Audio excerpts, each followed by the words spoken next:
नमस्कार दोस्तों, अमृत धारा न्यूज पर आपका स्वागत है। मैं राजेंद्र कौशल इस समय आपको किसान आंदोलन की थोड़ी सी याद ताज़ा करवा रहा हूं।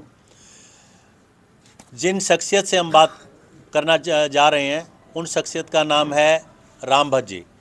किसान आंदोलन का एक बहुत ही चर्चित चेहरा रहे हैं और जहां तक मैं दर्शकों को याद दिलवाना चाहता हूं कि तपस्या जो साधु संत करते हैं, धुएं में तपते हैं, वो तपस्या भी एक बहुत बड़ी तपस्या होती है। और किसी मुद्दे को लेकर के और किसानों के हकों को लेकर के अगर कोई तपस्या करता है तो उसका कितना बड़ा योगदान होता है ये भी आपको मालूम ही होना चाहिए। और ऐसे मुद्दे को लेकर के हम जो राम भट्ट जी ठीक मेरे साथ हैं, मैं बात करना चाहूँगा कि किसान आंदोलन में कितना बड़ा योगदान इनका रहा और उस किसान के हकों की जो जीत हुई उसके बारे में भी ज़रा बात करना चाहेंगे। राम भट्ट जी नमस्कार। नमस्कार। तो राम भट्ट जी, ये जैसे कि हमें जानकार सूत्रों से पता चला है कि काफ़ी आपका एक चर्चित चेहरा रहा किसान आंदोलन का, तो क्या उसका आपका कितना बड़ा योगदान रहा कि जैसे कि तपस्या की बात आ रही है, तो कौन सी ऐसी तपस्या थी जिसकी वजह से आप एक चर्चित चेहरा बने? तपस्या हमने इसीलिए की थी जी, हमारा देश गलन की कंगार पे आ गया था जी। ना ही तो सरकार पीछे हटने का नाम ले रही थी, न ही इस देश का अन्नदाता किसान पीछे हटने का नाम ले रहा था जी। इस देश का अन्नदाता ने कह दिया था कि लड़ाई आर पार की है। सत्ता में बैठे लोग आंखें और कानें खोलें जी। ये इतिहास बनेगा। ये छोटी मोटी कोई लड़ाई नहीं है जी। ये आर पार की लड़ाई है। जी। उस आर पार की लड़ाई के लिए तो हमने परमपिता परमात्मा से निवेदन करी थी। तपस्या का यही लक्षण था जी। कि तपस्या करके ये आर पार की लड़ाई में कुछ मतलब ऐसा इतिहास ना बने, ना गड़े सरकार और किसान पीछे हटने का नाम नहीं ले रहे जी। बे सरकार को सतबुद्धि आ जाए, जी। भगवान सतबुद्धि दे दे। हम तपस्या इसलिए की थी। राम भट्ट जी, 11 महीने ये आंदोलन चला। हाँ जी। और 13 महीने चले। 13 महीने आंदोलन चला और 13 महीनों के अंदर हाँ। आपको पता ही है क्योंकि आप जुड़े रहे हैं लगातार इस आंदोलन से, तो 13 महीने की तपस्या, कहते हैं ना, ठंड भी ऊपर को निकली, गर्मी भी ऊपर को निकली, और जहाँ तक बात आती है कि चूल्हे ही सड़कों पर थे और किसान जो है ना, चाहे उसको लंगर लगाना पड़ा, चाहे उसने अपने हकों की लड़ाई के लिए उनको सर्दी और गर्मी अपने शरीर पर झेलनी पड़ी, तो तभी जाके कोई जीत हासिल हुई। ऐसे में जो ये एक जीत आप लोग ले पाए और सरकार के खिलाफ ही एक लड़ाई थी 3 काले कानूनों के खिलाफ, तो ये आंदोलन की शुरुआत आपने कहाँ से की? ये की थे हरियाणा प्रदेश के पिपली गांव से। अच्छा। जो पिपली है कस्बा, लाठी चार्ज हुआ पिपली में जी। वहाँ से शुरुआत हुई थी। उसको बढ़ते बढ़ते सरकार के लोग जो उसी टाइम सोच लेंदे वे कृषि कानूनों के बारे में जी। 3 कृषि कानून जो बढ़ाए गए थे किसान के ऊपर, इनको वापस ले लें, जी। इसलिए लड़ाई हुई थी। वह जी। बिल्कुल वो बढ़ती बढ़ती बढ़ती बढ़ती दिल्ली लग चली गई जी। और पूरे विश्व में जी। इस बात की पूरी चर्चा रही, विदेशों तक भी, जी। कि भारतवर्ष के अंदर क्या हो रहा है, सत्ता में बैठे लोग, सरकार के लोग क्या कर रहे हैं। जी। किसान जी। बिल्कुल भी अपने घर बार छोड़ के ने दिल्ली की सड़कों पे बैठ के अपने घर मकान बनाने का काम किया। उन्होंने वो अपने घर बार वहीं बना लिए। जी।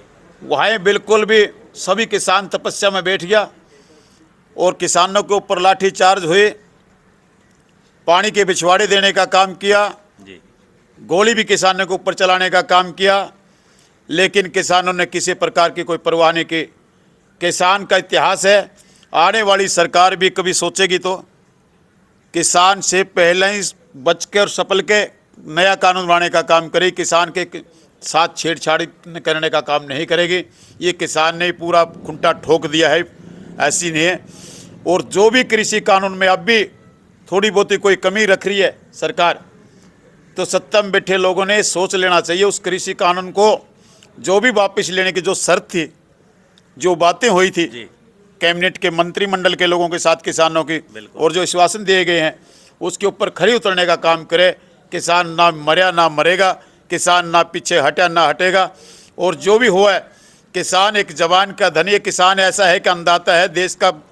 आप भूखा रह के धरती माँ का छीना चीर के अन्न पैदा करने वाला किसान, आप भूखा रह सकता है। देश के भंडार भर रहा है, देश की चलाने वाला किसान है, देश की रीढ़ की हड्डी किसान है। लेकिन किसान आंदोलन में एक ऐसा इतिहास छपने का काम किया है। हमारे जितने भी था जच्चा बच्चा याना सियाना, लेकिन बहुत से तो बच्चे भी वहाँ पैदा हुए हैं, बच्चे भी वहाँ पैदा हुए हैं, जच्चा भी वहाँ थे, सब कुछ था हमारा। हमने डांगर पशु खेती बाड़ी सब छोड़ के ने दिल्ली के अंदर हमारा बसेबा बसर बनाने का काम किया था। लेकिन एक सदियों तक याद रहेगा, एक प्रेम प्यार भाईचारा 36 बिरादरी के लोगों ने सहयोग देने का काम किया। उसमें कोई जातिवाद नहीं था, सभी मिलके ने एक इतिहास रचने का काम किया। और जी ये बताओ, क्या आप मानते हैं कि मोदी के जो सलाहकार थे इन कानूनों के पीछे, क्या मोदी खुद गलत थे या मोदी के जो सलाहकार थे वो गलत थे? देखिए, मोदी जी के सलाहकार है बिल्कुल भी गलत थे जी, सलाहकार गलत थे जी। और मोदी जी ने उस बात पे आना पड़ा सलाहकारों के पे। हाँ, वो गुरु बाद में उन्होंने देखी, हाँ, प्रधानमंत्री जी ने कहा कि मेरी तपस्या में कोई भंग रह गया हो, कमी रह गई है कमी रह गई है। जी, मैं अपने किसान भाइयों से समझा नहीं सका, सूझबूझ दे नहीं सका जी।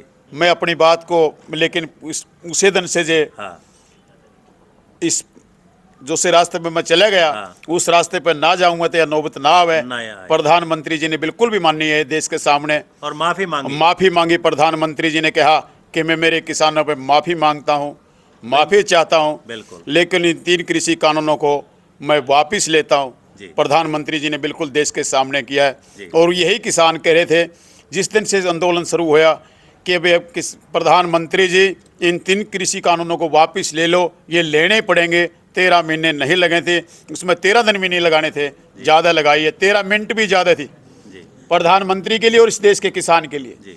किसान अन्नदाता देश की रीढ़ की हड्डी है। अगर किसानों पर ऐसे ऐसे कानून थोपे जाते हैं तो किसान फिर देश बर्बाद हो जाएगा। हमने बोला था जब तपस्या बैठे थे हम, जी, प्रधानमंत्री जी से प्रेस के लोगों ने पूछा था क्या रामबत जी आप क्या कहना चाहते हो, प्रधानमंत्री जी को क्या अपील करना चाहते हो तपस्या के धोने से। मैंने किया था कि मैं प्रधानमंत्री जी से यह अपील करना चाहेंगे, प्रधानमंत्री जी कानून बड़ा है, देश बड़ा है। अब तो बात हाँ, फंस गई है, फंस गई है। बिल्कुल। अब तो मेरे ख्याल में तो मखा देश बड़ा है, कानून बड़ा नहीं है। जी। आप कृषि कानून को वापिस ले लो। लेकिन एक बात है रामबा जी, जैसे कि मोदी जी बार बार कहते रहे, जब भी आया किसान आंदोलन चल रहा था, उन्होंने बार बार इसी बात की अपील करी कि भी किसान मेरे भाई हैं, मैं किसानों के साथ हूँ, ये जो कानून है वो किसानों के पक्ष में है। भाई हम समझा नहीं पाए और बाद में माफ़ी मांग ली हाथ जोड़ करके।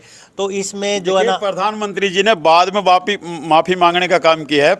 पहले तो प्रधानमंत्री ने जुमले भी बहुत खेलने का काम किया किसानों के साथ। प्रधानमंत्री जी एक बात भी कहते रहे कि लेकिन बिचौले निकालने हैं मुझे तो। हाँ, बिचौले नहीं छोड़ने जी, बिचौले नहीं निकालने, बिचौले निकालने हैं। मैंने मतलब बिचौले नहीं छोड़ने किसान के बीच में जो बिचौले हैं। बिचौलिए का मतलब आड़ती, बिचौलिए का मतलब आड़ती। मैं समझता हूँ, मैं तो बताऊंगा। हाँ, बताइए। हाँ, बिचौले किसको बोल रहे थे? हाँ, जो किसान को हर वक्त पे पैसा देते हैं, किसान की रीढ़ की हड्डी है काटती। जी, उस बिना किसान का काम नहीं चल पाता। किसानों की ये पहली मांग थी कि किसान पहली बारी बोलते थे अपने मुख से और बाद में बोलते थे भाई हमारा आड़तियों बिना काम नहीं चलता। जी, आड़तियों से सब कुछ लेते देते हैं। हाँ, सरकार तो हमको एक बार दे देती है काले कागज करवा के, बाद में हमको कुछ नहीं देती। तो रामबा जी मैं एक सवाल आपसे करता हूँ इस बिचौलियों के बारे में। हाँ जी। जैसे कि अभी सरकार की पॉलिसी चल रही है, हाँ जी। उसमें जो कणक का पैसा है वो किसान के सीधे खाते में आ रहा है, जीरे का जो पैसा है सरकारी खरीद का वो सीधे खाते में आ रहा है। पहले तो किसान को आड़तियों के दुकान पे जाके बैठना होता था जी, और आड़ती ये कहता था कि भाई आज पैसे को नहीं जी, कल ना आइयो, परसों ना आइयो, और किसान को उनके दरवाजे पर जाना पड़ता था बार बार। आज जो आड़ती है और जब किसान के खातों में पैसे आ रहे हैं, तो आड़ती आज किसानों के घर जाके सवेरे बैठता है, चौधरी साहब चेक आ गया के कुछ ला कर दियो मड़ी खाते। तो ये उल्ट फेर कैसे हुआ कि आज किसानों के दरवाजे पर आड़ती बैठ रहे हैं? उल्ट फेर कैसे हुआ ये उल्ट फेर बहुत गलत है जी। आपका। मैंने देना है कुछ जी, तो आपका ये जैसे भी सिस्टम चला हुआ है, जी, आपका देना है तो मैंने देना ही देना है। जी, आड़तियों का हमने लेना देना करते हैं जी उसके पास पे पहला पैसे घर पाड़ के देता है वो पहला लाते हैं हम जी तो हमने देना है तो उसका फिर उसके खाते में भी क्यों नहीं आ जाओ क्यों दुश्मन थोड़े हमारा जी। जिसके लिए लेने देना होगा तो प्यारा दे ले बिल्कुल दुश्मन तो ना लेता है ना देता है। जी अगर आड़ती प्यारा है आड़ती के हम प्यारे हैं जब तो आड़ती हमारा घर का एक सदस्य है वो अलग से नहीं अलग से समझ रही है सरकार उसको। जी ये सरकार की गलत सोच थी जी कि भाई आड़ती के खाते में ना गेरो किसान के खाते में गेर दे। घर पैड़ का तो आड़ती ने दे रखा किसान के खाते में गेर दम किसान और आड़ती सदैव लेते देते ठीक आ रहे हैं। हमारे बीच में दरार पैदा करने का कि सरकार ने काम किया है लेकिन ऐसा करना तो किसान को सब्सिडी दे दो।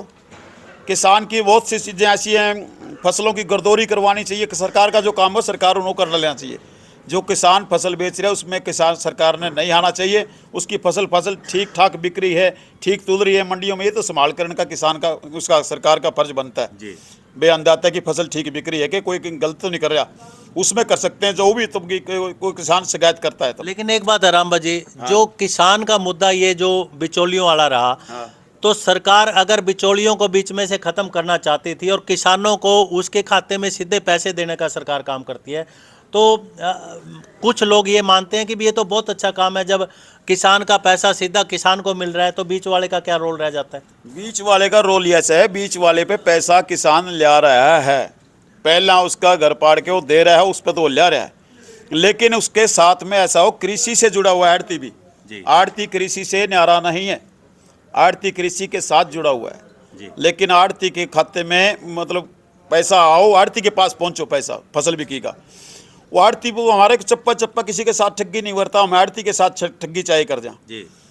आड़ती ठगी नहीं करता आड़ती ठगी नहीं करता कोई आड़ती ऐसा नहीं है कि हमारे पैसे रख लेता है कोई रख लिए किसी की कोई बाद में हमारे दाम निमेड़ता नहीं है।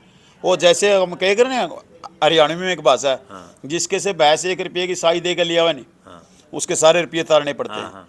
तो आड़ती तो ऐसा है कि हमारे सारे रुपये दाने दाना देता है। बिल्कुल तो आपका मानना है कि आड़ती तो रहने ही चाहिए किसानों के लिए। आड़ती तो आड़ती रहनी चाहिए आड़ती तो बिल्कुल काम नहीं चलता। हमने कोथड़ी देनी है ब्याह शादी करना है और छोटा मोटा गैम गमीना जाते हो जब भी नहीं कहेंगे फलाना दिन ने गैम जाना है तो पैसे दिए थोड़े। आड़ती तो 24 घंटे आपके 24 घंटे आड़ती तो एक रीढ़ की हड्डी आड़ती बिना काम नहीं चल रहा ना ही चलेगा। और बैंक तभी देगा जब बैंक खाते में कोई रुपया होगा।